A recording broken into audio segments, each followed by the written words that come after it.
ladies and gentlemen, he is the brand spanking new independent wrestling world champion. He is the guy. He is the Prize City OG. He is the man. He is Alec Price.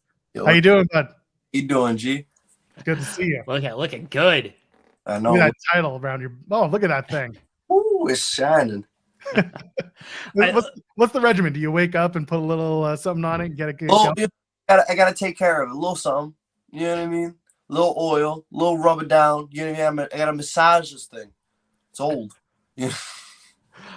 All right, let's jump into this, Alec, because you win the IWTV Independent Wrestling World Title at American Rana this past weekend. You beat Matt Tremont, and then immediately I don't think you're causing these issues, but your title victory has caused these issues online of, what, is Alec going to come to the West Coast and defend it? He's going to keep it. It's been largely, IWTV's largely a lot of like East Coast, kind of Northeast shows, a little bit of Southeast, but like you're everywhere.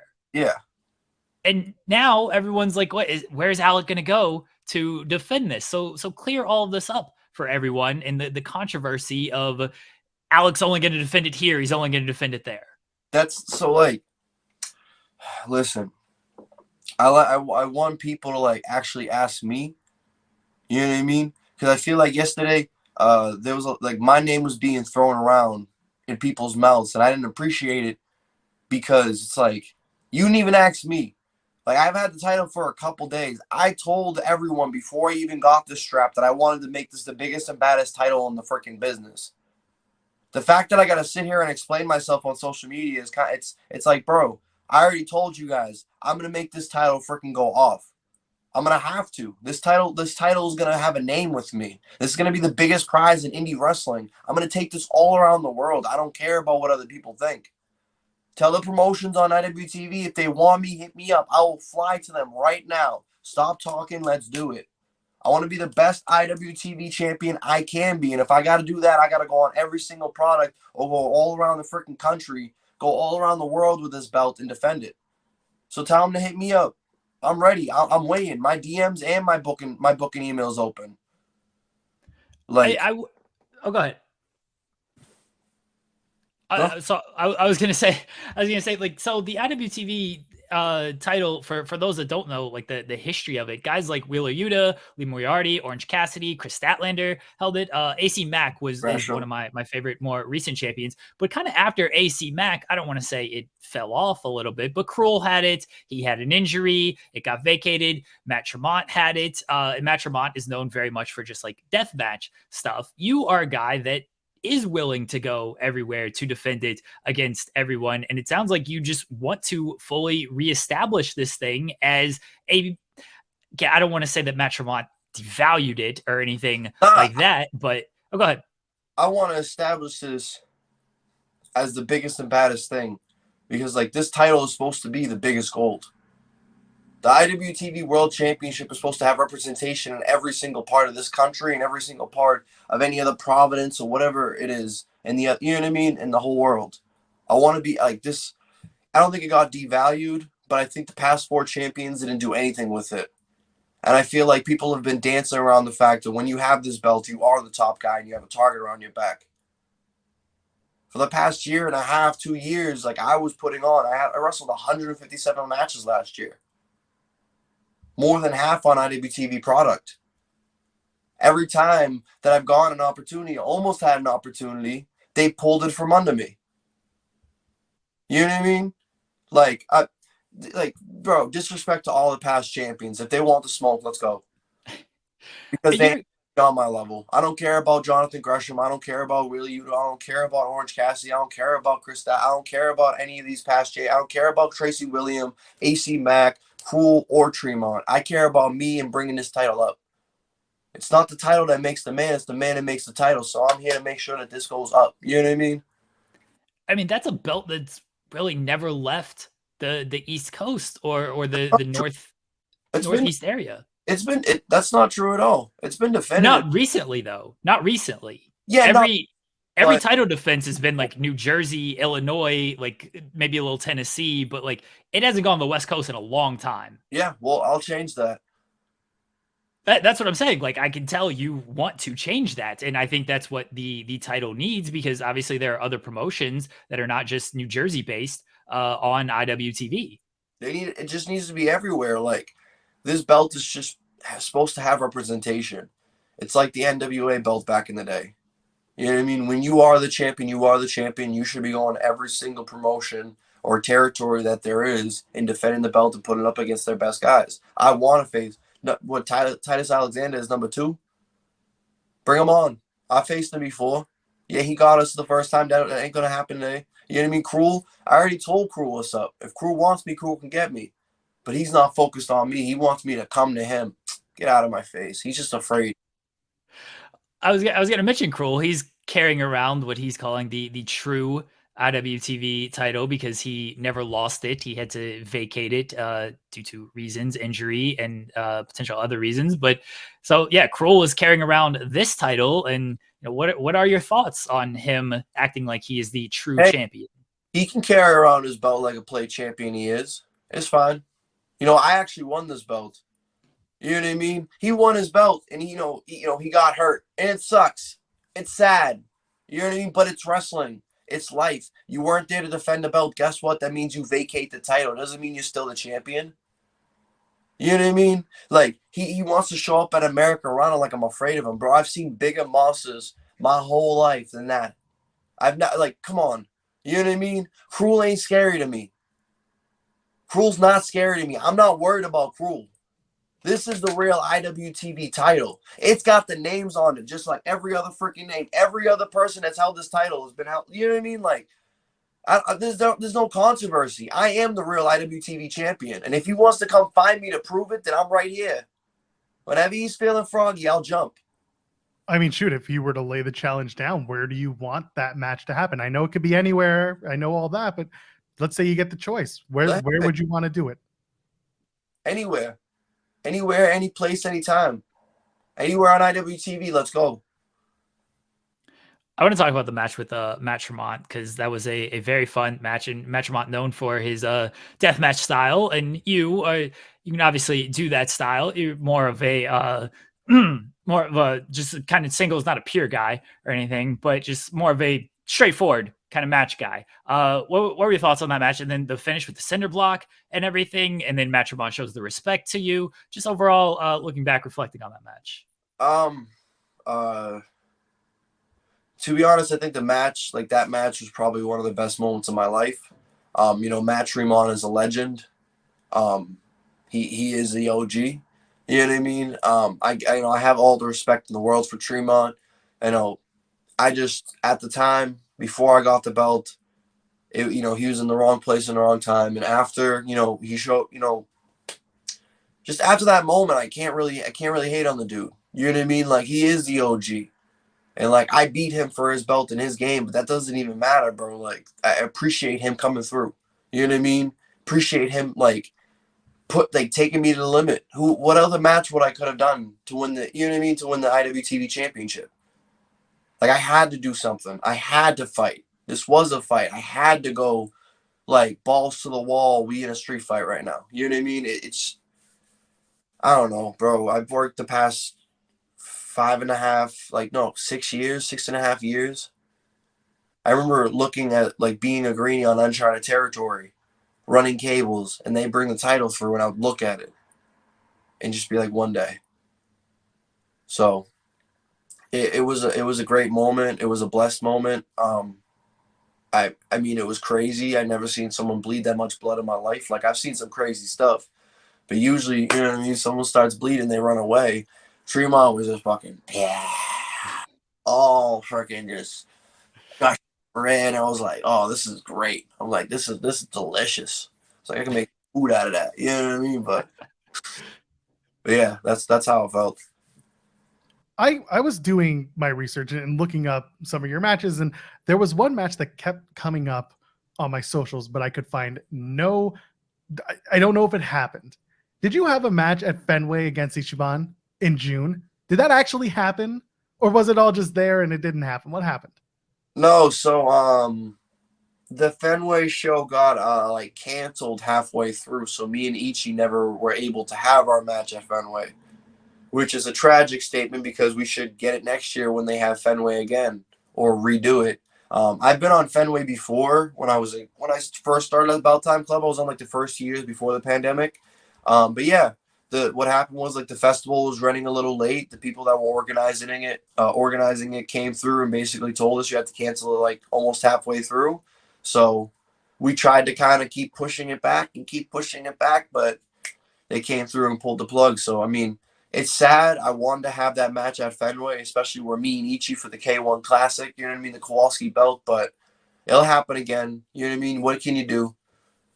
Talk to me about working Fenway, though. You said you've done other Bell Time Club shows in the past, pre-pandemic. What's that like working ballpark, working, a ballpark that you probably grew up, being in the vicinity of? I mean, it's crazy because it's Fenway. You know what I mean? Like when you get to like wrestle there, they'll let you go there early and you get to walk around because like it's a festival, so they're letting everyone who's setting up for the fest there. So you get to go on the bleachers. No one's there, no one's talking to you, you know what I mean? No one's yelling at you. You can walk all the way around the park, go right onto the field. Like we're like right in Fenway Park. You know what I mean? Like we're right, there's the barrier right there. There's Boston. This is Fenway. So like just to see all the hosts, like bro, it's historic. You know what I mean? All the names, every name on the brick, everything they have, the graffiti and everything they have on the walls, like it's a life-changing experience. Like my first year doing it, I remember I did Fenway and then I had my brother's wedding, so then I had to rush off. And then the second year it was a little different, but it's still special every time. You know what I mean? Doesn't get old. My favorite Red Sox player. Which one? Oh, I'm asking you. Who's your favorite? Oh, my favorite? Yeah. Shit. I like Big Papi. Good answer. Big Papi and Dustin Pedroia, because Dustin Pedroia was he was like a scrappy motherfucker. You know what I mean? Good answer. Now Ichiban, so you didn't get to wrestle him at Fenway. He's the Wrestling Open champion now. Yeah. You're a staple of Wrestling Open. I feel like you've got like a lot of wins in a row at Wrestling Open. I never see you lose on Wrestling Open. Is that something that interests you? Maybe a title versus title bout here. Listen, I love Ichi. You know what I mean? That's Kowalski lineage all day. Me and Ichi right now are actually tagging in Wrestling Open for the Eliminator Cup. So we just entered the Eliminator Cup because we felt like, us being the only two that actually have Kowalski blood and we got gold, there's no way that we can't go into that and take that cup. You know what I mean? Like Perry Saturn and Cronus were both trained by Kowalski. So the thing is, I don't know. Ichi's got his gold. I'll let him keep the gold for however long he wants. Everyone knows if I want that gold, I want that gold. That's my tag partner. I don't wish him no ill will. Let him keep his belt. I got the big world gold. You know what I mean? So, like, the Wrestling Open gold is nice, but I don't need it. I think the Wrestling Open Championship needs to be put on the guys that need it. Guys that are, it's going to elevate them. That's what Wrestling Open is supposed to do. I was able, I elevated myself before, and the Wrestling Open elevated me even more, and I brought a Wrestling Open up with me. So it's like, it would be nice. It would be, I would appreciate it if I got a title shot and faced Ichiban for it, but I don't think it's needed. I got the gold. You know what I mean? I got the real gold right here. That real gold right there. You know what I mean? You hear that? It's crazy. You and Ichi are in a tag team as the Kowalski Dream Team. There's another Kowalski guy that you faced a couple years ago. His name's Edward Edwards, or Eddie Edwards, as most people know. You faced him in Limitless Wrestling. This is all easy for me to say at like 11 in the morning. Talk to me about facing Eddie, and you're both Kowalski guys. What was the experience? What did you learn? Bro, it was like a full circle moment. I think I cried after that match. It just he is Kowalski. So right now, if you look at territory, there's not a lot of people with our lineage putting on still. It's kind of been run over by everyone else. So getting to face him, it was kind of like a test for me. I gotta prove that we're still putting on. Even though at the time when he first wrestled me, he didn't know I was Kowalski until I let him know who my trainer was and stuff, and he was like, "Oh, okay, cool." You know what I mean? But it was definitely me being like, "Hey, Brody, the lineage is still here. We're still putting on. We still running this territory." I love that match. I watched him on TNA back in the day. You know what I mean? I watched the American Wolves. I watched Eddie Edwards. I watched freaking Motor City Machine Guns in the X Division. So, bro, bring it all on. I want more. I want more X Division. Come on, X So Division. Go. I don't know if you're keeping up with Impact today or the show last night. They had Eddie Edwards and Kazarian basically challenge each other to a match at the Kowalski gym on a future episode of Impact. What is that gym like? Like, give me the inside track here, because if they're going to do filming here, I need to know what I'm in store for. It's the Kowalski gym's a nice wrestling school. You know what I mean? Like, I mean, I've been to Chaotic or New England Nepal Academy once in a blue moon. You know what I mean? That's the Kowalski school, the old Kowalski school. It's a nice big space, big school. But I didn't train there. You know what I mean? Like, I trained under Bo Douglas, who was from Kowalski stuff. Like, we weren't in that area. We were, you know what I mean? A different area. Just like Test of Strength, Slick Wagon Brown, trained by Kowalski, and he's in the Connecticut area. So, I mean, it's a nice school. I love training there. It's big. It's spacious. It's got a lot of noise for bumps and stuff. 2 rings. You know what I mean? What more can you ask for? Bunch of old titles too. They got like all of Kowalski's old belts and like a couple of broken ones and stuff. Are like really old, like from like the 50s and 60s. So it was fire. Any titles you have your eye on now, as you've been in GCW a handful of times. Blake Christian is fortunately walking around with that title. Yeah. You faced Cole Radrick. You've teamed with Cole Radrick. He's the BLP champion. You've been there. Any titles that have the eye of the Prize City OG? All of them. I'm greedy. I like gold. Bring them all. You know what I mean? I'm a classy man, and I want all the gold. I want a GCW one. Let's get that. Jordan Oliver, I want that JCW belt. You know what I mean? Let's go over to Defy. I'll take the Defy Wrestling belt and that West Coast Championship, West Coast Pro Championship. I'll go all the way up to C4, take their belt. And then I'll go to any other European promotion for IWTV and then take their belt. I want everything. You know what I mean? Like, and you know, it could be greedy. I need to stay humble. I appreciate the one that I got, but I already got 2 belts. I already had 3 of them before. So why can't I have more? Like, I want 4 and 5 and 6 and 7 and 8. I want all the belts. Give me all the gold. You know what I mean? Hold on, we got to be realistic here, Alec, because that can be realistic. Are you saying he's not realistic? No, Joel, no, he can get all these belts. No, I'm not saying he cannot win. You can absolutely win these belts. My point is, then he got to travel with all these belts. Yeah, that'll be fine. I'll bring a check. I'll bring a check bag. All right, listen, I know you're talking about getting your pre-check and all that, and that's great. I'm happy for you. But like, you got those belts, you're gonna have to carry them around. Hey, bro, I'll buy another suitcase. You know, come on. Come with the territory. If you want the gold, you got to be able to carry that. Like, I got to carry that through TSA. It's crazy. Every time I go through Boston, like, they know me by now, because like all the terminals I've gone through there so much that they're like, all right, where you going now, champ? You know what I mean? I'm like, what's good, G? How you doing? Like, it's just wild. Have they had you pull out the belt yet and show it to everyone? Yeah, a couple times, but that's just because they wanted to take pictures. Have you lost the belt before? Don't jinx me. You know what I mean? That's the one thing I'm afraid of. Like, when you win a belt, it's like, it's great. It's a great momentum. Like, it's a great it has great meaning to it, but it's also kind of like someone trusts you. You know what I mean? Like, at this moment, I've won this belt, so the promoter knows I'm their champion. He knows that I'm going to be the guy that looks after this, that looks after their product and puts their product on top. So, like, I don't want to lose these belts, bro. You know what I mean? If I lost this belt, IWTV is giving me a pillow. Yeah. They already didn't want to give me this one in the first place. They thought I was going to pawn it off. They want to give me the first month. Wait, hold on. They thought you were going to pawn the Yeah, belt? they were worried about me losing the belt, the pawning the belt, or whatever. You know what I mean? That's why they want to give it to me in the first place. They were like, we ain't giving them this stuff. This is real. You know what I mean? This is heavy. Chris Jericho lost the AEW belt within like a couple of weeks at a Texas Roadhouse. So I just I leave it. I ain't gonna tell no one where I leave the belt. So jumping through the locker room to find it. You know what I mean? But it's in an undisclosed location. Only I know. You know what I mean?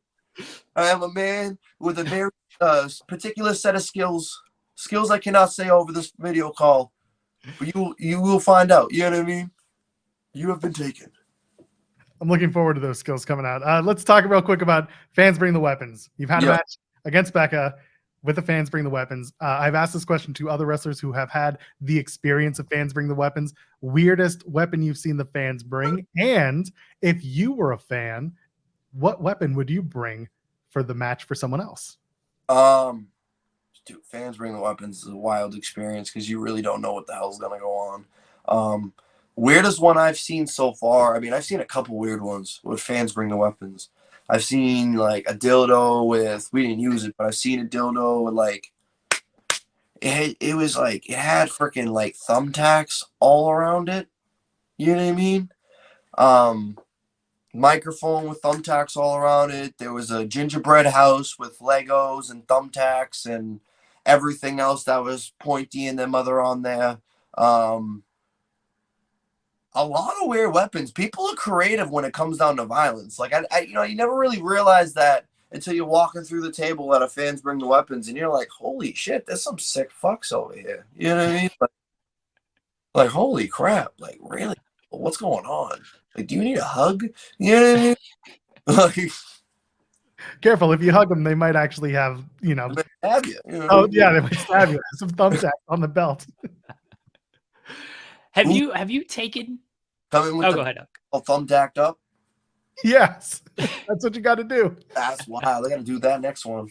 I had a friend who went to an IWS show in Montreal. They did a fans bring the weapons match. She took those mini hockey sticks, the little mini. She took one of those, wrapped it with tape on the inside out, and put thumbtacks on it. So it was just a thumbtack tape. There's been a hockey stick that had my name on it, like as a weapon too. That one was pretty fire. I love it. Have you taken a Lego bump before, Alec? I mean, not in a wrestling ring at home. I've Lego bump before. You know what I mean? Like, but I will. I mean, it probably sucks. Like, I don't know. Like, I'll get hardcore and I'll go into it, and I'll really get dirty if I gotta get dirty. But if I ain't gotta get dirty, I ain't gotta get dirty. You feel me? Like, come on. Like, I got respect for everyone that goes hardcore, and I like going hardcore, but sometimes I don't need to do it. You know what I mean? I'm better than that. That's why I'm a champion. You know what I mean? Last one. Last time you were on with myself and Steven Jensen, you were wearing the Boston Bruins jersey. So I have to ask about the retirement of Patrice Bergeron and thoughts on that. Oh, bro, it's gonna make me cry. I mean, it's freaking Bergeron. You know what I mean? Like, I feel like the team that we had in 2011, which was our last Stanley Cup team, it's like the people that are still on the team that were in that era just kind of like they're leaving. Now we had Bergeron and like you know what I mean, like Cyberg or Sagan. I think we only had like two people left that were from that team. Bro. I mean, it's good on him. He's been a fantastic player for the organization and for Boston Bruins hockey and for Boston like as a city in a whole. So good on him. Like, I'm gonna cry, but shit, I wish he wasn't leaving. This felt like the last run of that kind of Bruins dynasty, from that championship team in 2011, because everyone talked about Bergeron, thought about retiring the year before this season. David Krejci, they didn't know if he was going to come back. Marchand and all these guys, it felt like their last run. I mean, historic regular season. The NHL since like the early 2000s. And if you look at the roster of Bruins now, most of the Bruins are younger guys. They're all good, but like, I think they were there and they stayed in the organization and let the Bruins kind of like build up the younger guys, and like during the rebuilding process that we went through. Because we definitely started rebuilding after 2013 when we lost to the Blackhawks. So like, you've seen the rebuilding process, and they stayed there. I feel like to kind of mentor the youth of the NHL and be like, all right, this is Bruins hockey. This is what it really means to be a Bruin. And now it's like, all right, we almost won a championship. I'm old. I'm beat up. These kids know what they're doing. Send it home. You know what I mean? Like, let's go. So. I have one last question for you. Yeah. and it comes with an image as well. It's kind of a name that gram or whatever the Hot Ones gimmick was. This photo from your Instagram. Did you ever have a conversation with Billy Kidman about this photo? Because my God, it's an uncanny. No, I haven't, but I should because You like, should. dude, like you know what I mean? When'd you come to Boston? I need a paternity test. You know what I mean? I don't like you. You know what I mean? I ain't asking for no money, no royalty, no none. I just need to know. Billy Kidman, are you my dad? I'm joking. Perry Saturn did a seminar up at the Belltime Club, and he said I looked a lot like Billy Kidman. So like the WCW championship, the Cruiserweight championship in there, like it was at the Eagle one day. And it was just randomly there. And I'm like, what? And I like showed it to Drew. I'm like, is this yours? And he goes, no. He's like, why, do you want it? I went, yeah. It's freaking WCW, you know what I mean? So I took that home and I'm like, dog, he said I look like Billy Kidman. Let's really see. You know what I mean? That's wild. That you just got a free WCW Cruiserweight championship. Yeah. Legit, it was at the Eagle, like right on the stage where like the dressing room is. And I looked at it, I'm like, I've seen it at the beginning of the show, and I'm like, that's a nice Cruiserweight championship right there. And I'm like, whose is it?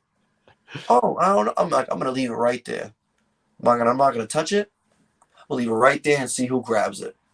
And at the end of the show, no one's there. It's still on the stage. They're packing they're packing all the stuff into the truck. And I like look at Drew and he's like, was that on the stage? And I went, yeah. And he goes, pack it in the truck. And I'm like, is it yours? He's like, no. Is it yours? I went, no. And he goes, you want it? Yeah. Yeah. I took it right home. You know what I mean? All right, so I think we're officially recognizing Alec as the WCW Cruiserweight Champion. Yeah. Come on. I'm the son of Kidman. Honest to God, we need Billy Kidman to reach out to you and have that conversation because the only thing that works in my brain right now. Dog, it's crazy. It's wild how much we look alike. You know what I mean? It's good stuff. Alec, we very much appreciate your time and the chat. This was a lot of fun. Tell them what you got going on. Plug all your stuff, please, and thank you. All right, so this weekend, you already know the vibes. I got this weekend I had open yesterday. Now I got GCW homecoming weekend Saturday and Sunday. After that, I got Limitless next weekend. I got a shit ton of dates. Look on my Instagram and Twitter at the Price City OG to go check that out. Not only that, go check out the new YouTube show that I started called Talking Garbage. Is on IWTV. That shit's gonna be fire. Make sure that you go to Fightful Overbooked on all socials. Follow them. If you watching this and you ain't following them, you a buster. What are you doing? I got new merch coming out, new shirts, new fanny packs. Watch out for your boy, because I'm coming in hot as the new IWTV champion. Let's go. There he is, the IWTV World Champion, Alec Price, the Price City OG himself. Thank you so much, Alec. This was fantastic. Thank you. Be easy, Thanks, guys. Alec. Have a great weekend.